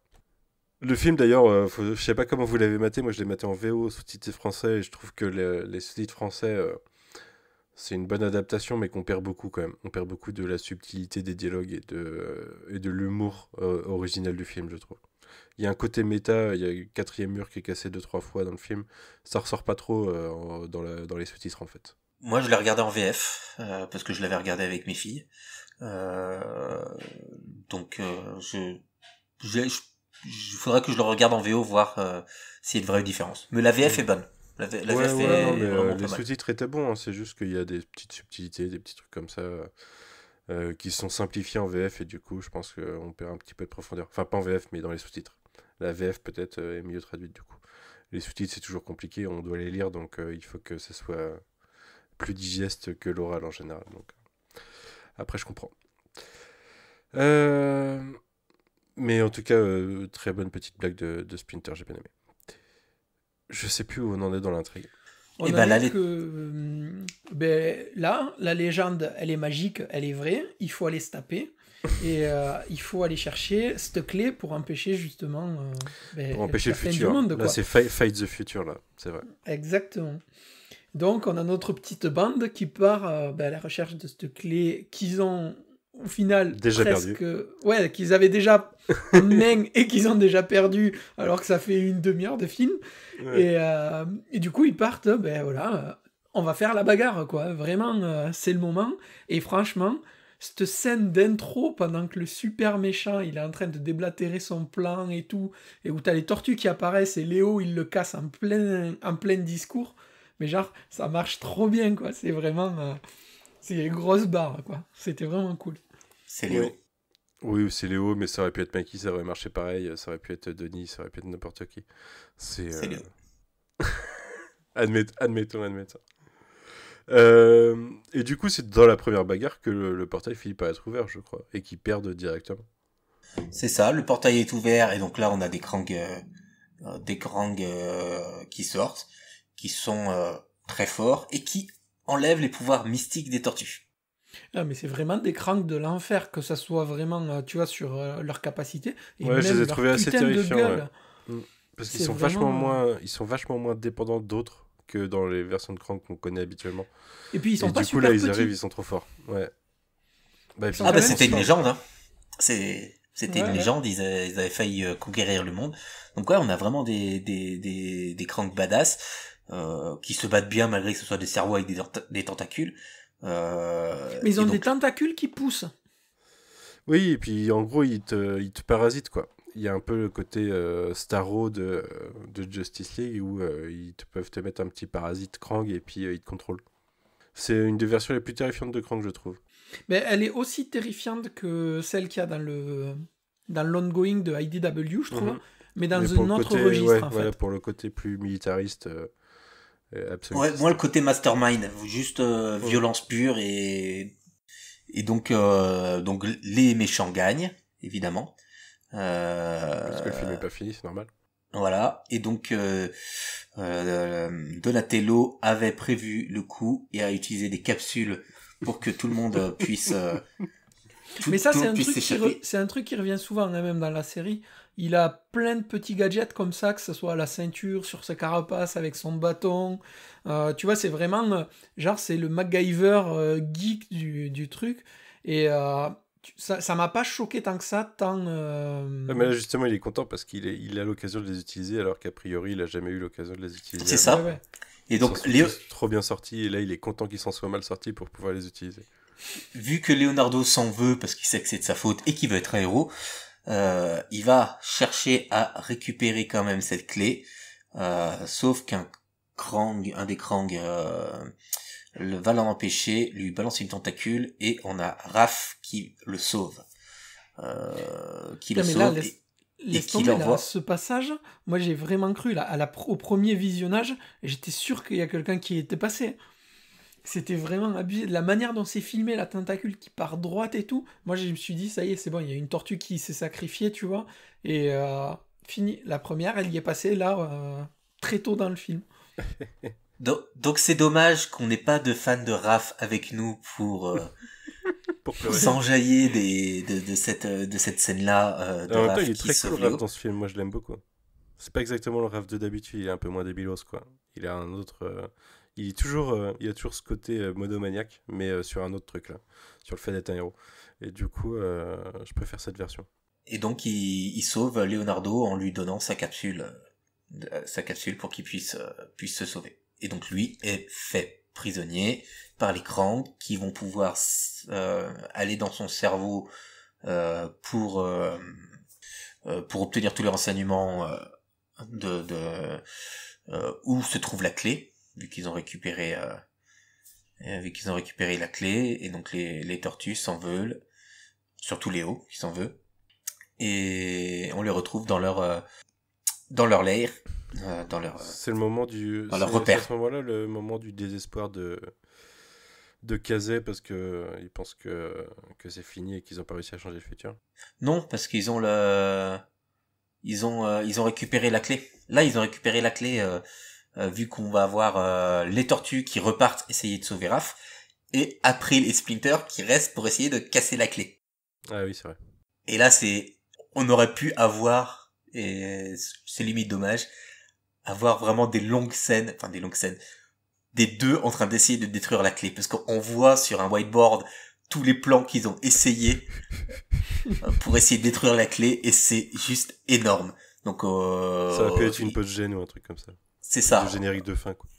Donc on voit du Black Hole Toaster, on en voit une qui me fait marrer, c'est le Flush It, et c'est barré, et en dessous, Call the Plumber.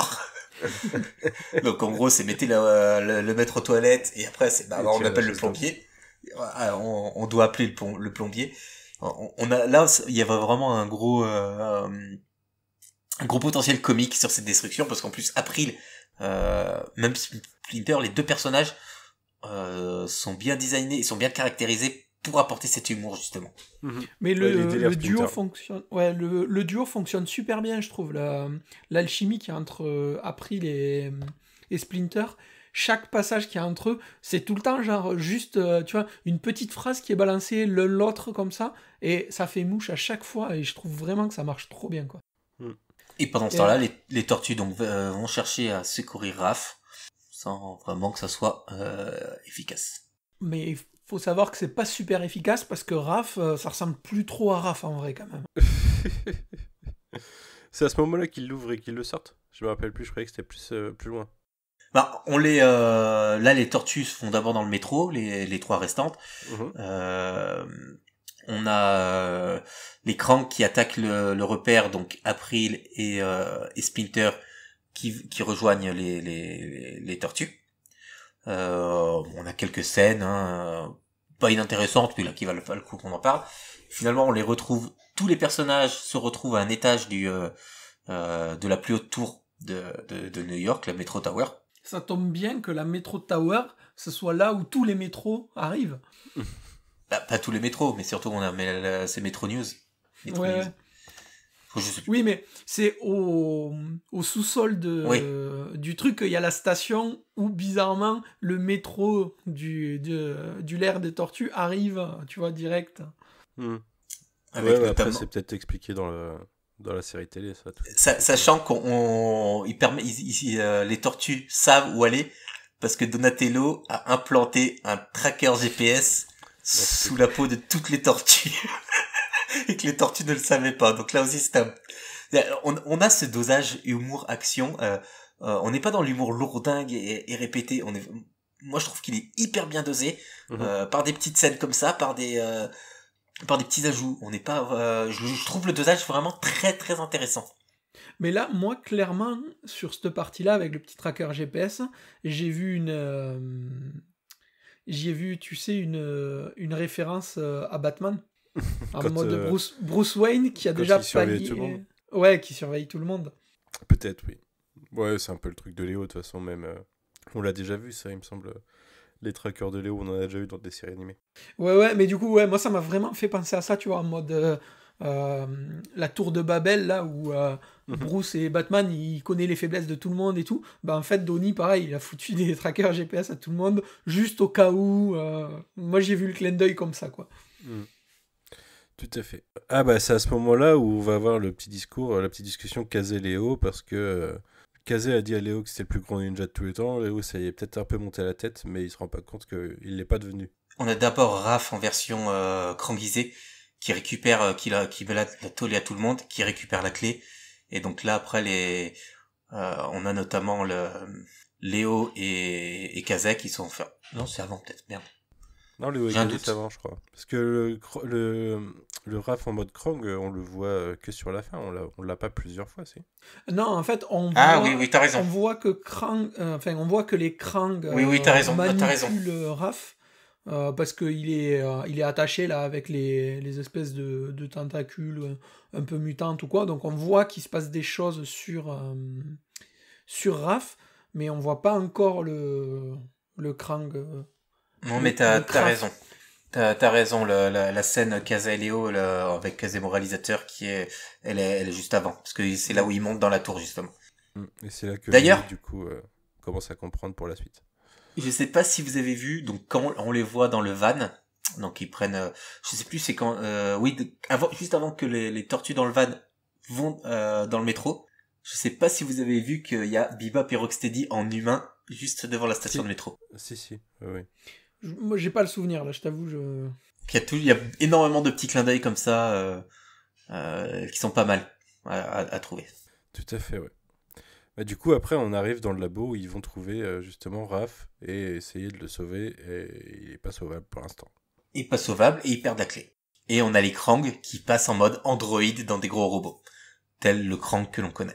Ouais, il faut dire, le truc qui est ultra stylé aussi, c'est toute la partie où ils sont montés dans la tour, où April, elle les rejoint en fait avec l'espèce de gel là, ou les espèces de petites grenades. C'est des éprouvettes, je crois, si je me souviens. Qu'elle a volé dans le labo, ouais. Qu'elle a volé dans le labo au début. Et genre, quand elle a ça, elle se sent pousser des ailes, c'est ouf aussi, c'est vraiment... C'est son désherbant, quoi. C'est ça. Oui, parce que du coup, il y a toute la tour qui est prise en mode Krang, il y a vraiment un Krang géant qui prend... C'est un peu le slime, c'est un peu le slime dans Ghostbusters 2, quoi. C'est un mode, ça englobe le tout, quoi. Et du coup, oui, les Krang vont rouvrir le portail. Pour faire venir le Technodrome. Et faire venir le Technodrome. Et donc là, on a une scène intéressante où, même s'ils ont perdu Raph, ils ont perdu la clé, ils se rendent compte que tout n'est pas perdu et Léo prend les choses en main parce que Léo c'est le meilleur, tout le monde le sait. Et surtout, on a Léo qui commence à expliquer le paradoxe temporel parce que tout n'est pas perdu. S'ils modifient leur présent, ils pourront encore modifier le futur. Voilà, tout est encore possible. Donc Manu, toi l'expert avec un grand H, expert avec un H comme ouais. Non mais, mais en fait t'es pas basket, tu peux pas comprendre. D'accord, ok, excusez-moi. Mais en fait, c'est pas si compliqué que ça, mais ça va dépendre de dans tous les cas, quelle que soit la vision du voyage temporel utilisé, c'est clairement pas du whatever happened happened, puisque dès le début, Kazé, en arrivant dans le présent, il a modifié la timeline, quoi. Donc, la question, c'est est-ce que il a créé une nouvelle timeline et la timeline originale continue d'exister, dans quel cas, peu importe ce qu'ils font, le futur dont via Kazé, il est mort, et eux, ils peuvent créer un nouveau futur. Soit ils réécrivent la timeline en permanence, mais dans tous les cas, ce qu'explique Léo, c'est qu'ils ont déjà modifié ce que Kazé connaissait, donc ils peuvent toujours continuer à le modifier, puisqu'ils sont plus... en gros, ce qu'il leur fait comprendre, c'est que ils sont pas destinés à reproduire la même chose, et qu'ils peuvent toujours changer les choses, quoi. Mais moi, vraie question du paradoxe temporel, pourquoi Kazé il s'efface pas dans Retour vers le futur ? Parce que, pour moi, c'est la première solution, c'est-à-dire que c'est pas il réécrit pas la timeline, sa timeline d'origine, elle existe toujours. Ouais, ok. Oui, mais du coup, en fait, il revient pas dans son passé. Non. Il revient dans un autre passé. Non. Mais ça, c'est la vision la plus logique du voyage dans le temps. Enfin, la réécriture de timeline, c'est pas logique. C'est là que t'as un paradoxe. Alors que si t'as soit le retour dans le passé, c'est toujours produit, c'est-à-dire que même dans sa timeline d'origine, il était déjà revenu dans le passé, auquel cas il pourra rien changer, soit il crée une nouvelle timeline à chaque fois qu'il revient dans le temps. C'est un peu comme Trunks dans Dragon Ball. À chaque fois qu'il revient, il modifie et crée une nouvelle timeline. Ouais, jusqu'à ce qu'il pète tout dans Dragon Ball Super, mais oui, sur le principe de base, c'est ça, ouais, exactement. C'est aussi pour moi, c'est aussi le principe de Terminator. À chaque fois, le futur d'où ils viennent, il existe toujours, c'est juste qu'ils créent un nouveau futur, quoi. Et à chaque fois, ils décalent le Judgment Day, mais Terminator, c'est que une timeline à chaque film, en fait. Et du coup, il y a un embouteillage au passage piéton, tu sais, des robots du futur, là, parce qu'avec toutes les timelines... Bah non, parce qu'à chaque fois, il y a Genesis après qui fout un peu le bordel là-dedans. Mais sinon, jusque-là, c'était cohérent. C'est toujours le robot du futur d'où on est qui vient créer un nouveau point à partir de cette timeline. Mais peu importe, on n'est pas sur Terminator, mais disons-nous juste, là, il a créé une nouvelle timeline en arrivant dans le présent. Maintenant, il est là, et puis voilà. Et c'est pour ça que Captain America attend sur un banc. Non, alors là... Mais du coup, en vrai, comment... Enfin, moi, ça me semble pas logique, c'est ce que je disais au début. On a Kazé qui est dans le futur, qui revient dans le passé, qui va modifier sa timeline. Ouais. Non, il modifie pas sa timeline. Du coup, non, il modifie pas sa timeline, mais lui, il va modifier une nouvelle timeline. Ouais. Donc techniquement, vu que les événements qui se sont passés vont être modifiés, il y aura peut-être pas de Kazé dans cette timeline, de nouveau Kazé. Il va peut-être pas exister en fait. Ouais, mais lui, il sera là en tant que lui, et puis peut-être que sa mère, elle aura pas lui. Techniquement, la logique voudrait qu'elle l'ait pas du tout, enfin, c'est sûr. Mais voilà. Parce que ça, c'est un truc que la science-fiction ne préfère pas aborder, parce que sinon c'est le bordel. Mais à chaque fois toutes les histoires où t'as un retour dans le temps et où Marty fait en sorte que ses parents uniques pour l'avoir, tu vois, c'est pas logique parce que pas cliquer de la même manière. La personne que ça donne, ça sera pas la même. Donc on voit bien, en plus ils ont un futur totalement différent, donc ils seraient totalement différents. Ouais, non, ça n'a pas de sens. De toute façon, c'est comme si à chaque fois que t'avais un frère et une sœur, ils avaient exactement la même tête que toi, tu vois. C'est pas logique. C'est pas logique. Donc bref. Mais ça, c'est la suspension d'incrédulité qu'il faut avoir quand tu traites ce genre d'histoire. Mais non, clairement, il y aura peut-être pas d'enfants Kazé dans cette timeline. Donc voilà, c'était le point explication du voyage temporel. Ça se trouve, on a plus perdu les gens qu'autre chose, mais peu importe. Ça m'a fait si plaisir. vous en voulez un peu plus, n'hésitez pas, on reviendra sur un podcast hors série, Timeline dans les tortues. Il y a un dossier complet de Manu qui doit encore être dispo sur Comics Blog où il explique les différents paradoxes temporels et les différentes possibilités. J'en parle aussi en podcast sur des podcasts Terminator sur le coin pop d'il y a, 3 ans peut-être. Quand Dark Fate est sorti. Des mots durs. J'ai bien aimé Dark Fate alors. Je crois que je l'ai pas vu, je disais ça comme ça. Enfin bref, revenons-en aux tortues. Et revenons-en aux tortues et à Léo qui prend les choses en main enfin. C'est ça. Et donc chacun, là, les premières choses en main, chacun va avoir un objectif propre pour essayer de sauver le monde et sauver Raph aussi accessoirement, ça pourrait être utile. Donc on a Léo, lui son objectif c'était Raph, c'est juste Raph. Et il laisse à Mikey et Don le soin de s'occuper de fermer le portail. Il délègue. Et April et Splinter de s'occuper un peu de la ville parce qu'il y a un peu la merde de partout. Ouais, puis ils détruisent le bâtiment. Après, il a détruit le bâtiment à coup de Elle détruit un bâtiment. De machine de démolition, ouais. Donc là, on a une vibe où les 3 tortues montent dans le bâtiment pour atteindre le portail. Je sais pas, pour ceux qui se rappellent du film de 2016. Ah oui, moi je m'en souviens. Quand... Avec le technodrome qui sort au fur et à mesure en pièces. C'est ça, et qui s'assemble, où on a les tortues qui sautent et qui montent pour essayer d'atteindre le sommet. Et ben on a à peu près la même chose, mais en mieux. Et réussi. Parce que on est sur de l'animation, on n'est pas sur des mastodons de 2 mètres qui on sait pas comment ils bougent réellement. On a cette même vibe, mais on réussit. Donc comme quoi le film de 2016 a amené quelque chose de bien, cette scène-là.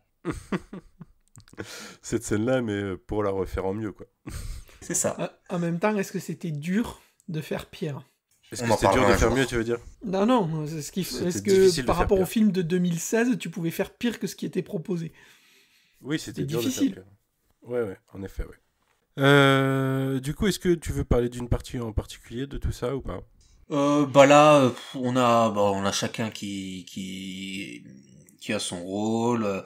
Donatello qui enlève sa carapace pour faire corps avec l'armure.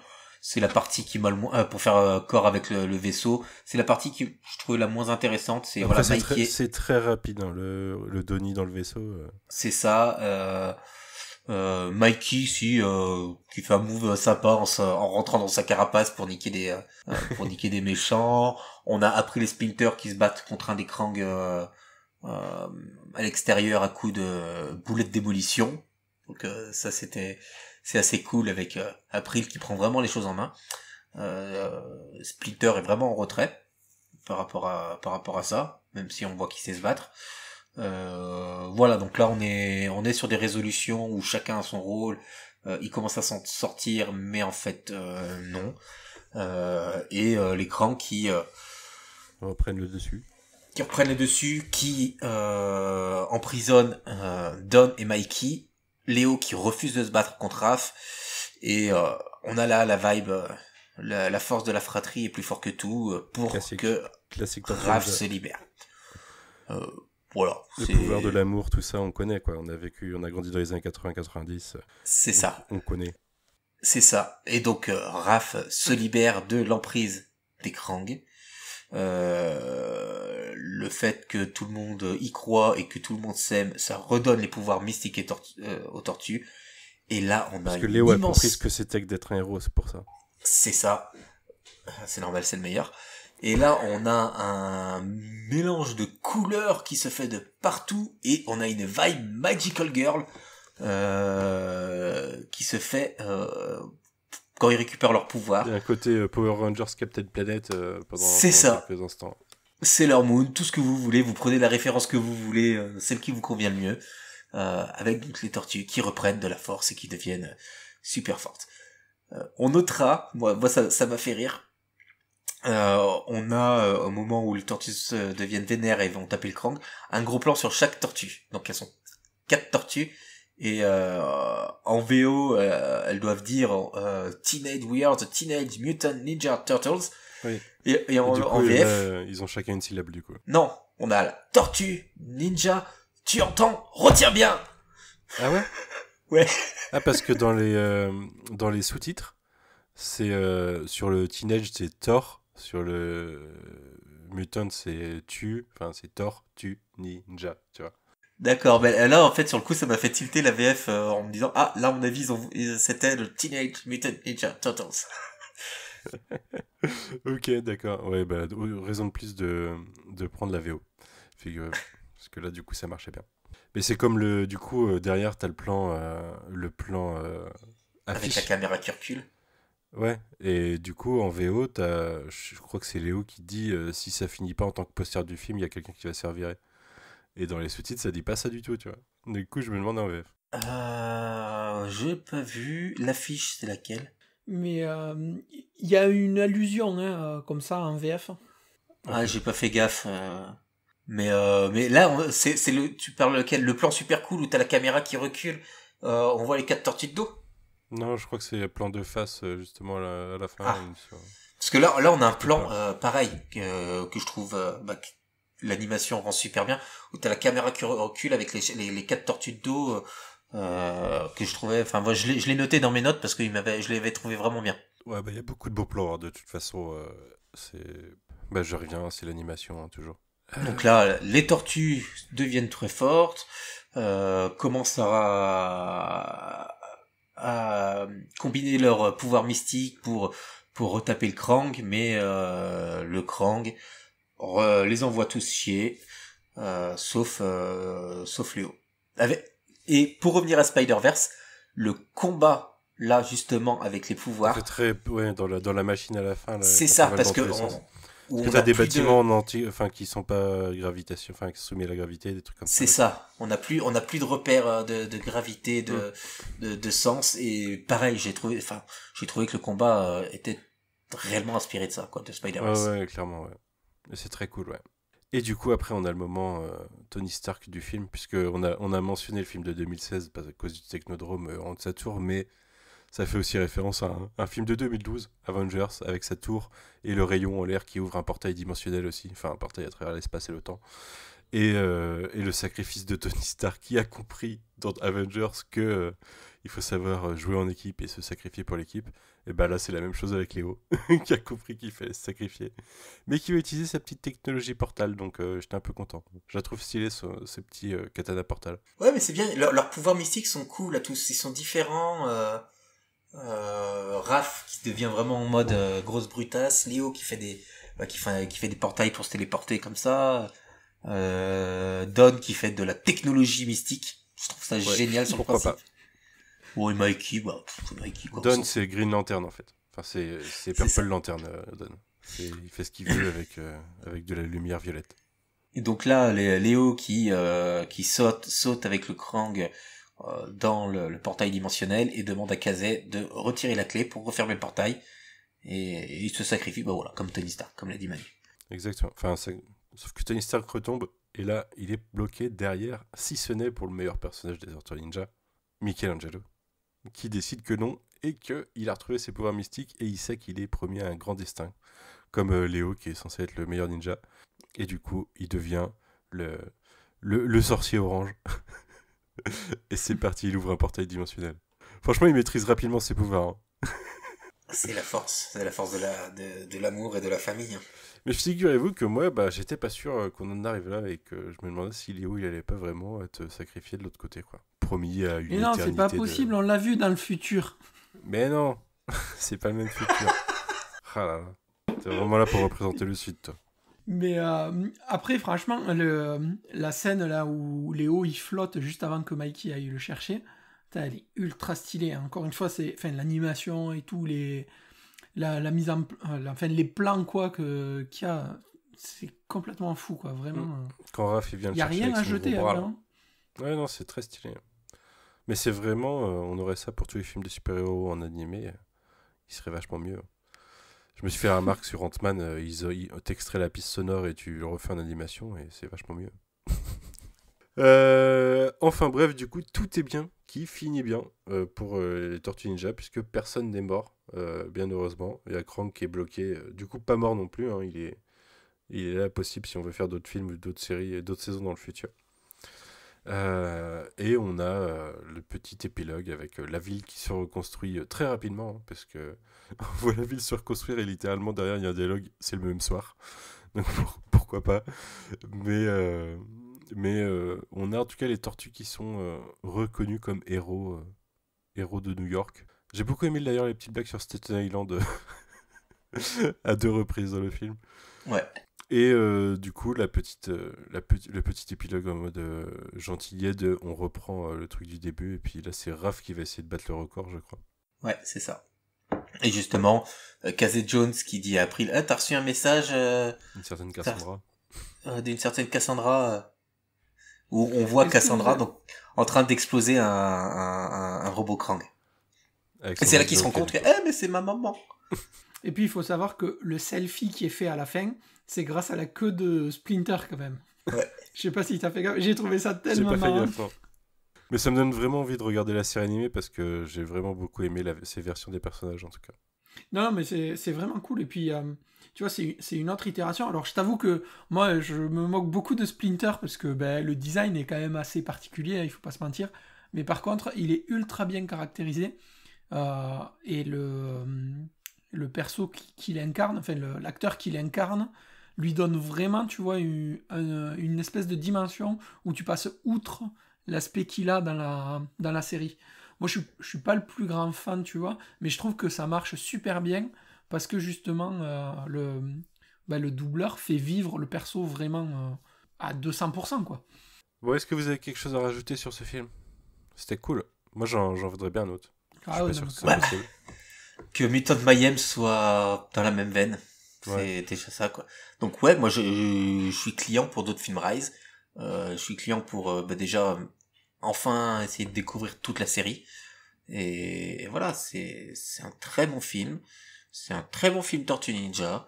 Ça peut plaire aux enfants, ça peut plaire aux grands, sans se poser trop de questions sur pourquoi certaines choses arrivent. Voilà, le rythme est bon, on s'ennuie pas, il y a pas de temps mort. Il y a vraiment comme je disais, un bon dosage humour action avec des scènes d'action qui sont vraiment impressionnantes. L'animation est vraiment belle. Donc moi je le dis, pour l'instant c'est mon film Tortue Ninja préféré. Donc voilà. Je sais pas s'il a bien fonctionné vu que Netflix est très. Ouais, c'est toujours compliqué. Ne communique pas là-dessus. Mais ça vaut le coup. Si vous l'avez pas encore regardé, regardez-le et dites-nous ce que vous en pensez. Si vous l'avez vu, dites-nous ce que vous en pensez aussi. De toute façon, hein, c'est toujours intéressant aussi d'avoir. Si vous voulez pas le regarder et que vous n'allez pas le regarder, nous donnez pas votre avis, on s'en fout. Hein. Sachez-le, clairement. Mais en vrai, c'est cool parce que au final, il est pas très long. Je pense qu'il doit faire dans les 1h30, quelque chose. 1h20, je crois, 1h25. Ouais, c'est ça. Et en fait, il se laisse vachement regarder. Tu sors de là, t'as une sensation d'avoir vu un truc beaucoup plus court que ce qu'il est réellement, parce que c'est ultra dynamique et tout. Et au final, tu vois, il y en a pour tout le monde. C'est vraiment... tu sors de là, t'es content de ce que t'as vu, quoi. Parce que c'est pas genre le truc que tu t'es un peu infligé ou quoi. Moi, c'est vraiment un bon truc. Si tu veux recommander un truc... En plus, ça propose une itération où t'as pas besoin de connaître tu vois, toute l'origine des tortues, tout... Tu le prends, tu regardes, tu sors, c'est fini. Voilà, point. T'as ce que t'es venu voir. Un film Tortue Ninja, cool. Auto-contenu. Exactement. Et la série, elle est disponible nulle part en France, il me semble, si je crois pas. Parce qu'elle est pas sur Netflix, c'est sûr. Quand j'ai cherché le film, elle y était pas. Mais je suis pas sûr de l'avoir vu sur Paramount+, ça me dit rien. J'ai pas vu Paramount+. J'aurais tendance à penser que ça serait là-dessus, en théorie, mais... Il y avait pas la plateforme là sur laquelle il y avait la... Non. La série de Nicolas, la 2012. Plutôt, ouais. TV. Ouais, c'est le truc gratuit de Paramount, mais je sais pas s'ils font encore ça, étant donné que c'était en attendant d'avoir Paramount+, à mon avis. Mais je ne sais pas. Non, je vois pas de Tortue Ninja, en fait, sur Paramount+. Bah écoutez, j'investiguerai. Mais je suis pas sûr qu'elle se trouve facilement chez nous. Peut-être plus tard. Non, c'est dispo nulle part. Ouais. Eh bien, dommage. Je me la procurerai par d'autres moyens. J'ai un oncle qui me l'a envoyé. Je te l'enverrai. Ok, merci. Bon, écoutez, je crois qu'on a fait le tour pour aujourd'hui. Je propose qu'on se retrouve un peu plus rapidement la prochaine fois. C'était de ma faute là, donc de toute façon, je vais pas vous blâmer. J'étais pas mal pris aussi. J'ai pas mal pris aussi. On peut dire rendez-vous dans 5 mois. Comme ça, c'est avant la fin de l'année. Et au moins, on revient avant, on est dans les temps. De toute façon, Au mois d'août, il y a de fortes chances qu'on se fasse le Mutant de Mayhem. Ouais, et puis d'ici là, on a vraiment beaucoup de trucs à voir en fait. Enfin, il y a Shredder Inel qui arrive. Ouais, j'ai vu l'édition française qui est magnifique là, que Sullivan. Enfin non, c'est directement iComics qui l'a tweeté tout à l'heure. On va rattraper notre retard petit à petit sur l'ongoing. Bon, on a plein de sujets de toute façon à traiter. C'est sur Paramount+, je l'ai trouvé. C'est juste leur système de recherche est tout nul, mais c'est sur Paramount+. Cool. Ok. Et bah cool, je me la ferai là-dessus. J'ai pas l'impression qu'il y ait toutes les 2 saisons par contre. Non, après, il y a des numérotations bizarres. Là, il y a que la première. Je sais pas, il y a 26 épisodes et je crois que... Ouais, mais après, les épisodes, je crois que certains sont découpés en 2 épisodes. Voilà. Ouais, mais là, ils sont notés... c'est des doubles épisodes en l'occurrence. Okay. C'est comme Teen Titans Go sur Netflix, par exemple, où t'as les 2 titres. C'est pareil. D'accord. Et ben, je tenterai ça et je vous dirai. Et ben, écoutez... Je vous dis à bientôt, je vous remercie beaucoup, et puis on vous souhaite une bonne semaine en attendant de se retrouver. Salut. Salut. Merci à tous. Salut, salut.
Mutant